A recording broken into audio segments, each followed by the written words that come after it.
Okay, we got a surprise shop update. We started taking the blue truck apart and realized that the U-joints in the front end aren't really any good.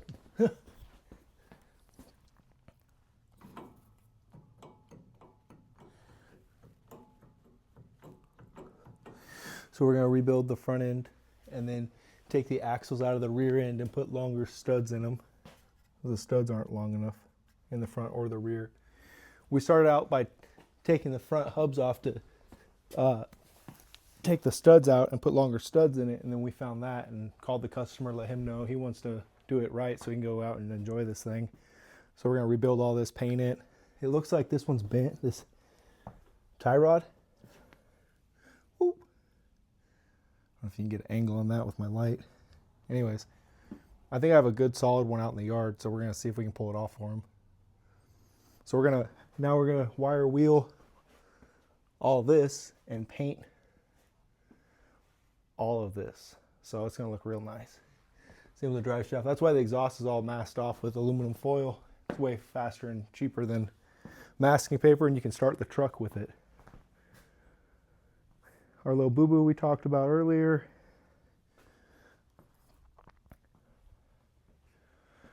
We got this all lined up. Instead of using those little square clamps everybody uses, oh my gosh, where are they? Here they are. If you're familiar, if you know, you know, right? These suck.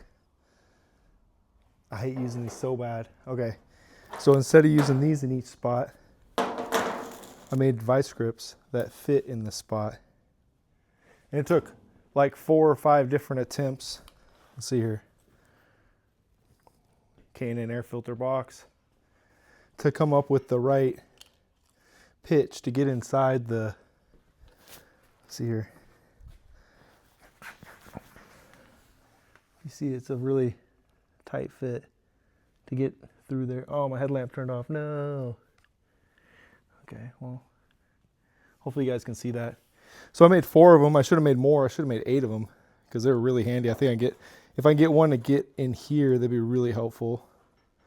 And then I made a clamp to get this edge from the outside. So it clamps everything in square into the corner. And then this clamp is made for the inside edge, the flange here. You can see it right here. So we straighten all these flanges out. You can see they're all, they get beat up a little bit over the years. But we straighten that up. This is that dent we straightened up.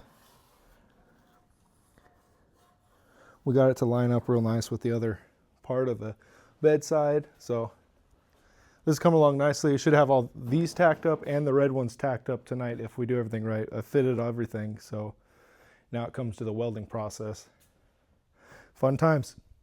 Hope you guys enjoyed. Yeah. So we got to figure out exactly how to take this apart.